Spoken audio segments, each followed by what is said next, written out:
By now, you should be equipped with enough knowledge to compose some good melodies, supporting harmonies, bass lines, and drum patterns. We're now going to cover something called counterpoint. This is quite an advanced subject. However, if you've learned everything I've explained in the videos so far, you should have no problem following along. Now, counterpoint occurs when you have two melodies playing at the same time, thus creating a sort of harmony. However, in counterpoint, each melody can be completely independent of one another, and they don't necessarily have to form a chord or a harmony which conforms to a specific interval. In addition, each melody can be performed on a different instrument. For example, this would be layering a lead over a bass line, each of them playing a different melody line independent of one another. Counterpoint is an extremely powerful composition tool, as it allows you to create interest and complexity in your music that would not be possible otherwise. First thing you need to understand is that in order to create counterpoint, you need to have a fixed melody. This is also known as cantus firmus in traditional music theory. This can be thought of as the first melody you compose, which will be used as the basis for our other counterpoint melody. So first, we need a fixed melody. This is what I'm going to quickly create as a MIDI file in Ableton, and then I'll move over and show you that MIDI file that I've created, and that will be our fixed melody. Now that we have our cantus firmus, or fixed melody as I'm going to refer to it in this course, I'm going to talk you through the different types of counterpoint and how we can apply them to our melody. So the first type of counterpoint movement is known as parallel motion. Now this is when the counterpoint melody, the second melody, follows the movement of the fixed melody exactly, meaning that the counterpoint melody moves up or down in pitch the exact same amount of semitones every time the fixed melody changes pitch. This is why we call it parallel motion, because they maintain exactly the same harmonic interval. So if I was to duplicate this here, and what I'm going to do is I'm going to input quickly all of the notes in our scale, just so that it's easy for me to create a melody that still fits within our scale. Now that we've created a MIDI file at the beginning with all of the notes in our scale, in order to create my counterpoint, what I'm going to do is I'm going to delete all of the notes other than the first one. This is a parallel motion counterpoint, which I'm going to be demonstrating. So there isn't really much I can do here in terms of creativity. I have to follow the pattern of the fixed melody, the first melody. All I'm going to do is I'm going to take that first note, move it to a different key. I'll try a couple of times until I find one which works with the original melody. I've soloed both tracks. I'm going to start by moving it, let's say, down by 2. Let's have a listen to this. Sounds pretty good to me. They seem to work. Now I'm going to unfold because I need to explain something regarding steps and half steps, or semitones and tones. We need to look at our first fixed melody. Parallel motion means your counterpoint moves the same amount each time a new note is played. So our fixed melody goes from a G3 down to an E3, and this is 1, 2, 3 half steps, which means our second, this is our counterpoint melody, also needs to move 1, 2, 3 half steps. Let me get the grid to show up here so I can easily move it. Also needs to move 3 half steps as well. Now the problem here is that moving from E to this note is a C sharp, and it doesn't exist in the A natural minor scale. If I was to move it down one more, this would no longer be parallel motion. This would be known as similar motion. Similar motion means the pitch of the notes move the same direction, so down in this case, but not by the same amount. So parallel motion would mean I move it here. Similar motion would mean I move it here. Now these are just the terms used in Counterpoint. And I want you to keep that in mind, that when you're composing music, you don't even really need to understand what similar motion or parallel motion or counterpoint even means. You just need to train your ear to hear when things sound good or not, and understand the basics of scales in order to be able to fit your music within the confines of a musical scale. So we've got our counterpoint melody below, going from E3, in this case similar motion, down by 1, 2, 3, 4 semitones, or otherwise known as 2 tones. Sounds pretty good to me. Now, going down again, the original cantus firmus, the fixed melody, is going from an E3 to a C3. This is 1, 2, 3, 4 semitones. So our counterpoint melody has to go down 1, 2, 3, 4. If we were to follow parallel motion. In this case, we're not, because again, we would be out of key. This note doesn't exist in our scale.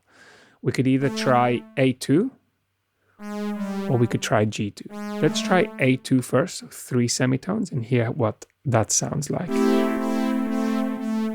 That doesn't sound too bad. Okay. Now, from here, again back to the fixed melody, to here, we're going down 1, 2, 3. Let's see if this works. 1, 2, 3. Again, parallel motion doesn't work in this case. We need to go to similar motion and go either up or down. I'm going to go down in this case. Let's listen to this. I'm going to up the volume of these two. That doesn't sound too bad. Let's try this note. No, I preferred the F, so we're going to stick to the F. Now, this is what counterpoint basically is. It's taking a melody and writing a second melody, potentially even in a different instrument, which works in some way with the original, but also has its own independence. Now, let me quickly demonstrate that this would still work, perhaps even more so if we changed the sound of one of the instruments. So we go to sounds. Let's pick a different lead.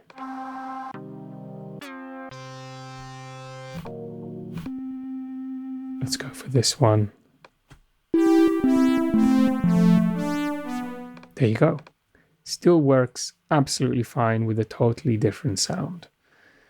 Now what I'm going to do is I'm going to complete this counterpoint using only parallel and similar motion, and then I'm going to play it back to you for you to hear what it sounds like. And then we're going to go into 2 different types of counterpoint called oblique motion and contrary motion. And then we're also going to go into composing a counterpoint melody that combines all the different types of motion into one phrase.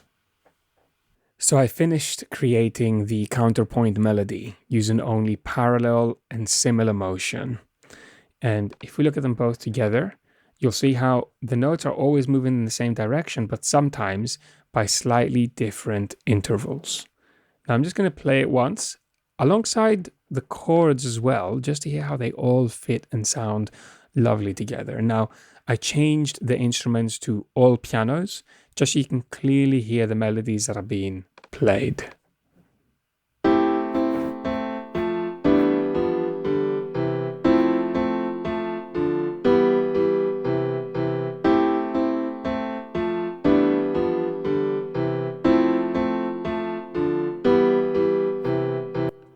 Now, if there's a couple of notes you don't like, such as I think these two probably sound better here, you can go ahead and move them. This is down to ear training.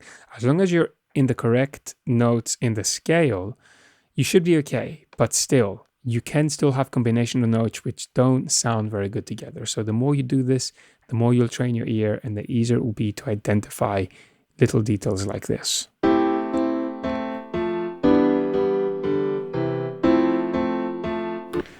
I think perhaps this one as well.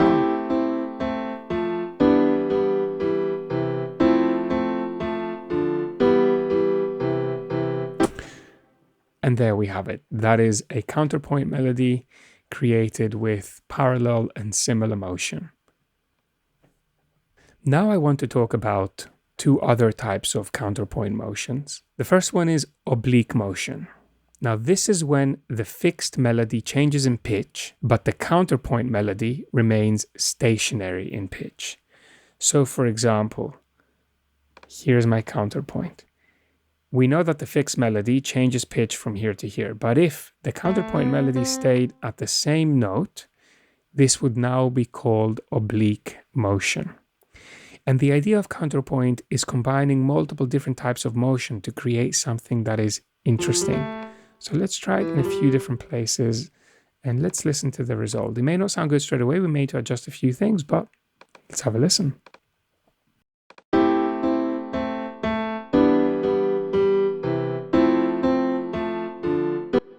That doesn't sound too bad, but what I have done is I've actually moved the counterpoint melody to play the same notes, so unison, as the fixed melody, which doesn't tend to sound as good, especially when you're using the same instrument. It just sounds like you're playing a single note. So what I'm going to do is I'm going to move this down here, this down here, this down here. Let's have a listen now.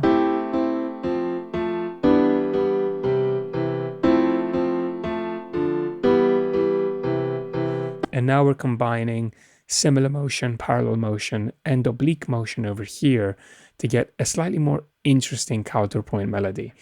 Now, this can work exceptionally well if the oblique motion occurs more on a bass line and the fixed melody moves more from pitch to pitch on a higher pitched instrument, such as a piano. So if I was to select a bass sound, I'm going to go back to my favorite current synthesizer. Quickly create a bass sound. I may have to change the octave this is playing. Yes, it's currently too high, so I'm going to highlight all of the notes. I'll go there so we can clearly hear it. Let's have a listen to both of them together.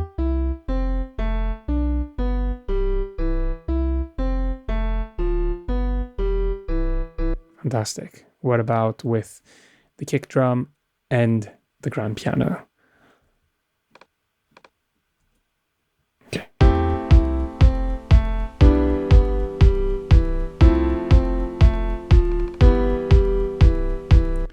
Now, another way we could do this, again using oblique motion, would be to, like I've shown you in a previous video, simply take the chord MIDI, get rid of all of the notes other than the root note of each chord.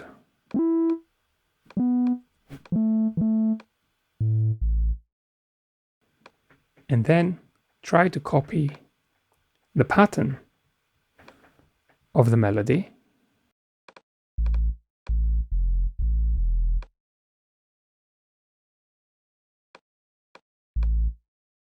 However, by using oblique motion, we're staying in the exact same key. So the fixed melody moves in pitch, but the counterpoint melody is using oblique motion, therefore staying in the same key. And here's the result.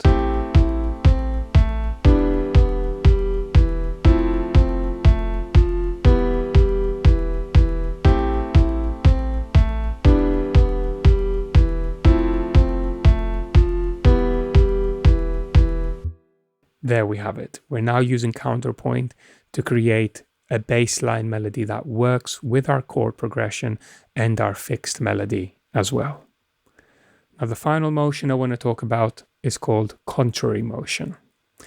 Contrary motion is when both melodies move in complete opposite directions. This is the most popular counterpoint motion as it creates the greatest impression of two independent melodic lines. For example, I heard a note here where it would sound great to use contrary motion. So if I have one more listen,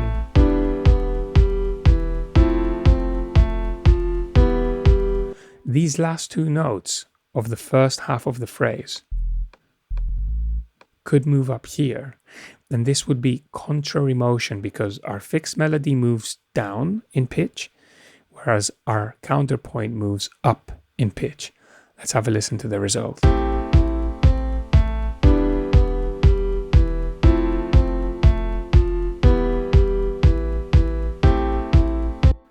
Could even have it sort of go in there in a stepwise motion. So now we could also have contrary motion at the end of every single bar. So have a listen to that. I'm using my ear to try and pick a note that I think sounds good.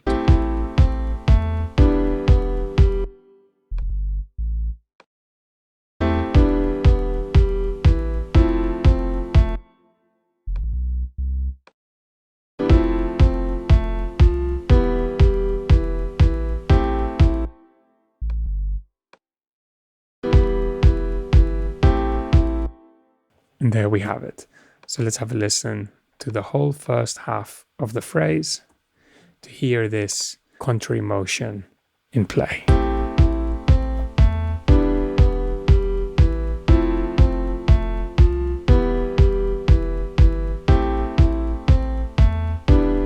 So using a variety of different motions, you can come up with great counterpoint melodies. Like I said, it doesn't even matter if you remember what the names of the different motions are. As long as you remember that, it's completely up to you how you compose your counterpoint.